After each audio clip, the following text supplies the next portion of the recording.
Following breaking news here on Live Now from Fox, as President Trump just announced that he will double the planned tariffs on Canadian steel and aluminum. The Canadian steel industry is bracing for a trade war. Again, this time things are escalating fast and the consequences could be severe. President Donald Trump has just announced a major increase in tariffs on Canadian steel and aluminum, raising them to 50%. That's double the original 25% rate, which was already a major point of contention. Why? According to Trump, it's retaliation. Ontario, in a bold move, slapped a 25% surcharge on the electricity it exports to U.S. states like New York, Michigan, and Minnesota. That decision has triggered an all-out trade battle, with Trump making it clear that if Canada doesn't back down, things will only get worse. And he's not just talking about steel.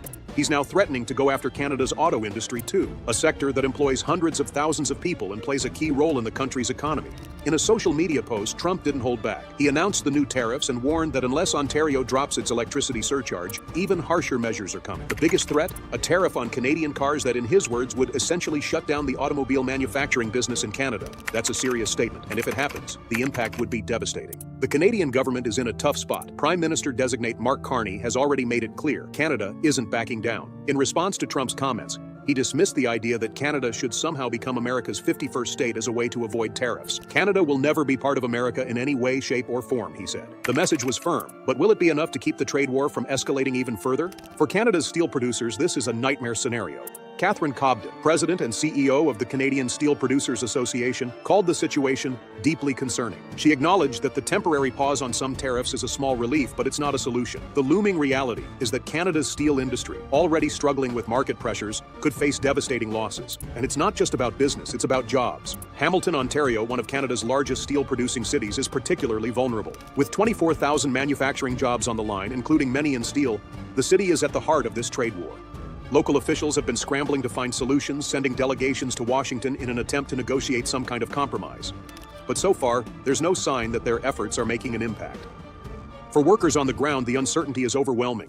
Many have already lived through the effects of previous U.S. tariffs, and now they're facing the possibility of even worse economic fallout. If Trump follows through on his threats, plants could shut down, layoffs could skyrocket, and entire communities could be left struggling. What makes this situation even more complicated is that the U.S. and Canada are each other's largest trading partners. Every year, billions of dollars in steel, aluminum, and other goods flow between the two countries. But now, that relationship is under extreme pressure. Canada has long been a key supplier of raw materials for U.S. industries, including construction, transportation, and energy. If the tariffs remain in place, American businesses will also feel the impact, facing higher costs and potential supply chain disruptions. But Trump doesn't seem concerned about that. In fact, he's doubling down on his message that these tariffs are necessary to protect American jobs and fix unfair trade deals. It's a strategy that plays well to his base, particularly in manufacturing-heavy states where he's been pushing his America First policies. On the Canadian side, Premier Doug Ford isn't backing down either. He's made it clear that Ontario won't be bullied into changing its electricity pricing policy. He even hinted at a potential counterstrike, cutting off electricity exports to the U.S. entirely. That would be a drastic move, but given how fast this trade war is escalating, it's no longer out of the question. While the political battle rages on, businesses are scrambling to figure out their next steps. Steel producers are urging the Canadian government to take action to support the industry, whether through subsidies, tax relief, or other measures. But even with government intervention, the reality is that the damage from these tariffs will be felt for a long time. How far will this go? If Trump follows through on his threat to impose tariffs on Canadian cars, the economic impact could be even worse than what we're seeing with steel.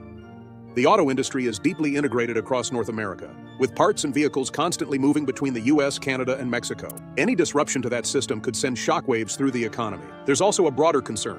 What does this mean for Canada's relationship with the U.S.?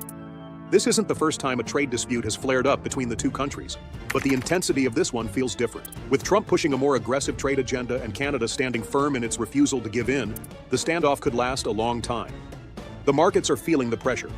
As news of Trump's increased tariffs on Canadian steel and aluminum spread, the stock market reacted instantly, and not in a good way.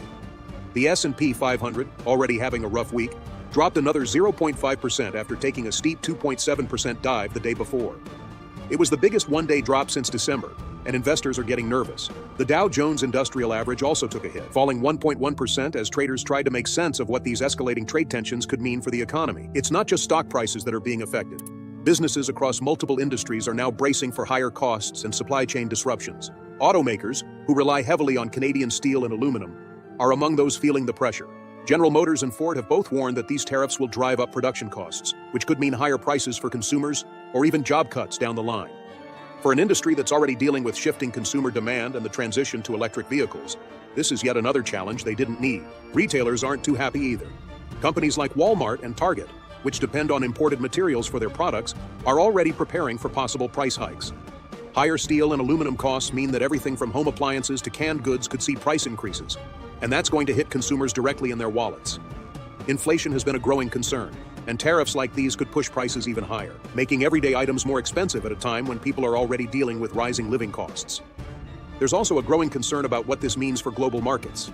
The UK's FTSE 100, France's CAC 40, and Germany's DAX all saw declines following Trump's announcement. Investors are watching closely, worried that this trade war between the U.S. and Canada could have ripple effects on international trade. If tariffs continue to escalate, other countries might start implementing their own protective measures, leading to a more fragmented and unpredictable global economy. For Canada's steel industry, the outlook is grim. With Trump doubling the tariffs, steelmakers are looking at a much tougher road ahead.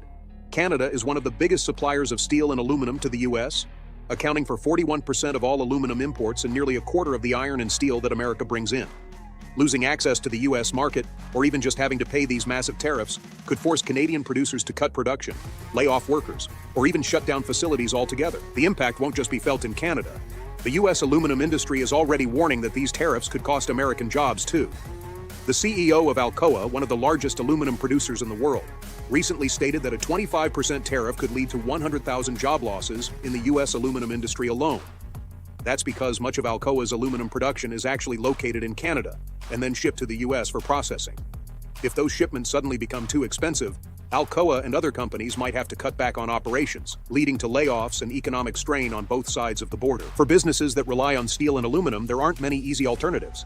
Finding new suppliers takes time, and even if companies can switch to domestic steel, that could mean higher prices and production delays. The U.S. steel industry, while benefiting from the tariffs in the short term, may not have the capacity to immediately replace all the Canadian imports, which could create shortages and drive prices up even further. The uncertainty surrounding these tariffs is another major issue. Markets don't like unpredictability, and right now, no one knows what's coming next. Will Canada retaliate with its own tariffs? Will Trump go even further and start slapping tariffs on other industries? Will this escalate into a broader trade war that could impact more sectors? These unanswered questions are making investors uneasy, and that's part of the reason we're seeing stock markets react the way they are. Beyond steel and aluminum, Trump's threats to target the Canadian auto industry are causing serious concern. Canada's auto manufacturing sector is deeply integrated with the U.S., with parts and vehicles constantly moving across the border. The idea that Trump could impose tariffs on Canadian cars is sending shockwaves through the industry. If that happens, Canadian car manufacturers could see major production slowdowns, and the ripple effect could extend to American car makers who rely on Canadian parts. For consumers, the bottom line is that prices are likely going up. Whether it's cars, household goods, or even groceries, the cost of imported materials is rising, and businesses will pass those costs on to shoppers. Inflation has already been a hot topic, and these tariffs are only adding fuel to the fire. In the U.S., where consumers are still adjusting to higher prices after years of inflationary pressure, this could lead to even more frustration. There's also the broader question of how this affects U.S. Canada relations. The two countries have long been each other's biggest trading partners, with billions of dollars in goods crossing the border every year. These tariffs are putting a serious strain on that relationship. Canada has been trying to work with the U.S. to negotiate a fair trade agreement, but with Trump pushing his aggressive trade agenda, those efforts are hitting a wall. Despite all this, the Trump administration is standing firm on its stance that these tariffs are necessary. Trump has framed them as a way to protect American jobs and industries from what he calls unfair trade practices. His supporters see this as another example of his America First approach, aimed at prioritizing U.S. businesses over foreign competitors. But the reality is that these tariffs could end up hurting American workers just as much as they hurt Canada. The tariffs on steel and aluminum are set to take effect soon, and if Trump follows through with his threats on the auto industry, the economic consequences could be even more severe. In the meantime, Canadian officials are working behind the scenes to find a way to de-escalate the situation. But with Trump doubling down on his trade policies, a resolution doesn't seem likely anytime soon. The political fallout from Trump's tariff war with Canada is getting more intense by the day. What started as a trade dispute over steel and aluminum has now spiraled into a full-blown economic battle, with both sides refusing to back down. Canadian officials are scrambling to protect their industries, while the Trump administration continues to escalate the situation with even bigger threats. And in the middle of it all, businesses and workers are caught in the crossfire, facing an uncertain future. At the heart of this crisis is Ontario Premier Doug Ford, who has emerged as one of the loudest voices against Trump's tariffs. Ford has made it clear that Ontario won't be bullied into submission. His response to the U.S. tariffs has been aggressive, and he's not ruling out extreme measures.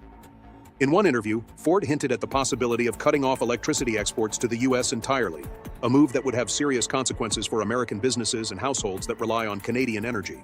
It's a high-stakes gamble, but with Ontario's economy on the line, Ford is willing to play hardball. Meanwhile, in Ottawa, Prime Minister-designate Mark Carney has taken a firm stance as well. His response to Trump's comments about Canada becoming America's 51st state was swift and blunt. Canada, he said, will never be part of the U.S. in any way, shape, or form. That might seem like an obvious statement, but given the level of rhetoric coming from Washington, it was necessary to shut down any speculation that Canada might fold under pressure. Carney and his government are now focused on finding ways to shield Canada's economy from the fallout of these tariffs. But that's easier said than done. The U.S. is Canada's largest trading partner, and any disruption to that relationship is going to have ripple effects across multiple industries. The steel and aluminum sectors are already bracing for major losses, and if Trump follows through on his threats to target the auto industry, the damage could be catastrophic. In Washington, the Trump administration is standing firm. Commerce Secretary Howard Lutnick has defended the tariffs as a necessary step to protect American jobs and industries. In a recent statement, Lutnick suggested that the U.S. might be open to negotiating exemptions for certain Canadian businesses, but only if Canada agrees to other U.S. demands, including tighter border security and stricter policies on drug trafficking. In other words, the Trump administration is using these tariffs as leverage to push for broader policy changes, a strategy that has left Canadian officials frustrated and unwilling to budge. Beyond Canada, international leaders are also watching this situation closely. The European Union has criticized the U.S. tariffs, warning that they could destabilize global trade and set a dangerous precedent for other countries. If the U.S. can justify massive tariffs on Canada, one of its closest allies, what's stopping other nations from doing the same? The fear is that this could trigger a wave of protectionist policies around the world, leading to trade wars that go far beyond steel and aluminum. Within Canada, the political response has been mixed. While most leaders are united in their opposition to Trump's tariffs, there are differing opinions on how best to respond. Some believe that Canada should retaliate with its own tariffs on U.S. goods, similar to how it responded during previous trade disputes. Others worry that escalating the situation further could do more harm than good, potentially leading to even harsher U.S. policies. For workers in the affected industries, the political debates don't matter as much as the real-world impact these tariffs are having. In Hamilton, Ontario, where steel production is a major part of the local economy, people are worried. The city has already seen job losses in past trade disputes, and there's a growing fear that history is about to repeat itself. Union leaders have been calling on the government to provide financial support for affected workers, but so far there's no clear plan in place. At the same time, business leaders are pushing for long-term solutions. The Canadian Steel Producers Association has been working with the government to explore ways to strengthen domestic markets and reduce reliance on the U.S. But that's not something that can happen overnight. In the short term, steel producers are urging the government to provide subsidies or tax relief to help offset the impact of these tariffs. Whether or not that happens remains to be seen. While Canada is trying to find ways to protect its economy, the reality is that the U.S. holds a lot of the power in this situation. Trump's aggressive trade policies have already shaken global markets, and his willingness to target even close allies like Canada has left many countries unsure of what to expect next. If these tariffs remain in place, the long-term consequences could be severe, not just for Canada, but for the entire North American economy. The biggest concern now is that this trade war could expand even further. If Trump decides to move forward with his threatened auto tariffs, it could send shockwaves through the global supply chain. The auto industry is one of the most interconnected sectors in the world, with parts and materials moving between multiple countries before a final product is assembled. If tariffs disrupt that system, the economic impact could be far worse than what we're seeing with steel and aluminum. In the meantime, negotiations between the U.S. and Canada are ongoing, but there's no sign of an immediate resolution. Trump's trade policies have been unpredictable, and that unpredictability is making it difficult for businesses to plan for the future. Until there's more clarity on how this situation will play out, companies are being forced to make tough decisions about production, pricing, and staffing. The uncertainty surrounding the trade war between the U.S. and Canada is making businesses, workers, and investors anxious. With each new escalation, the stakes get higher, and there's no clear path forward. Steel and aluminum tariffs are already hitting hard, but the bigger concern now is what happens next. Trump has made it clear that he's willing to go further, and his latest threat to impose auto tariffs has sent shockwaves through the industry. If he follows through, the economic consequences could be devastating. The auto industry isn't just another sector. It's one of the largest and most interconnected industries in North America. Canadian car manufacturers rely heavily on the U.S. market, and a significant portion of auto parts cross the border multiple times before a final vehicle is assembled. A tariff on Canadian cars wouldn't just hurt Canada, it would disrupt the entire supply chain, leading to higher costs, potential layoffs, and serious economic instability. For Canadian auto workers, the uncertainty is unbearable. Factories in Ontario, particularly in cities like Windsor and Oshawa, are deeply tied to U.S. auto manufacturers. Many workers remember what happened when previous trade disputes disrupted the industry, and they know what's at stake if Trump goes ahead with his plans. Layoffs, plant closures, and production slowdowns could all become a reality if tariffs make it too expensive for Canadian auto manufacturers to compete in the U.S. market. But it's not just Canada that would feel the pain. American automakers like Ford, General Motors, and Stellantis depend on Canadian-made parts to keep their production lines running smoothly. If those parts suddenly become 25% or 50% more expensive due to tariffs, it's going to raise costs for U.S. car companies as well. That means higher prices for consumers and potentially fewer cars being built in North America. The irony is that Trump's tariffs meant to protect American jobs could end up putting thousands of U.S. auto workers at risk if companies are forced to cut costs elsewhere. That's exactly what industry experts are warning about. Executives from major automakers have already spoken out against the tariffs, warning that they could lead to factory shutdowns and significant job losses on both sides of the border. Some analysts predict that if Trump follows through with his threat, it could cost the North American auto industry tens of billions of dollars. At a time when companies are already dealing with supply chain challenges and the transition to electric vehicles, this is the last thing they need. The bigger problem is that there's no easy way to fix this. Canada can't simply replace the U.S. market overnight. While there are efforts to expand trade relationships with Europe and Asia, the reality is that the North American market is deeply integrated. Finding new buyers for Canadian-made steel, aluminum, and auto parts isn't something that can be done in a matter of weeks or months. It takes years to develop new trade agreements, set up supply chains, and shift production. In the meantime, businesses are left trying to navigate an unpredictable and hostile trade environment. The financial markets have already taken a hit from the uncertainty. Stock prices for major Canadian and American auto companies have dipped as investors worry about what the future holds. The overall market has been shaky, with traders reacting to every new announcement coming from Washington and Ottawa. The longer this trade war drags on, the more likely it is that we'll see continued volatility in the markets, especially in sectors that rely on international trade. For workers, the impact goes beyond just their paychecks. Entire communities depend on the jobs created by the auto and steel industries. If plants shut down or move production elsewhere, local economies will suffer. Small businesses that rely on factory workers, restaurants, shops, service providers, could also be hit hard. The ripple effect of these tariffs could stretch far beyond just the companies directly involved in trade. The Canadian government is under immense pressure to come up with solutions. Some have suggested that Canada should retaliate with its own tariffs on U.S. goods, targeting industries that would put pressure on Trump's political base. Others argue that Canada needs to focus on strengthening its domestic market, investing in infrastructure, and finding ways to reduce reliance on the U.S. But none of these solutions offer an immediate fix, and in the meantime, workers and businesses are left facing an uncertain future. One potential option that's been floated is government subsidies to help offset the impact of tariffs. Some Canadian industries have called for financial assistance to help them weather the storm, similar to how the government stepped in during previous trade disputes. But subsidies come with their own challenges, and there's no guarantee that they'd be enough to make up for the lost business from U.S. tariffs.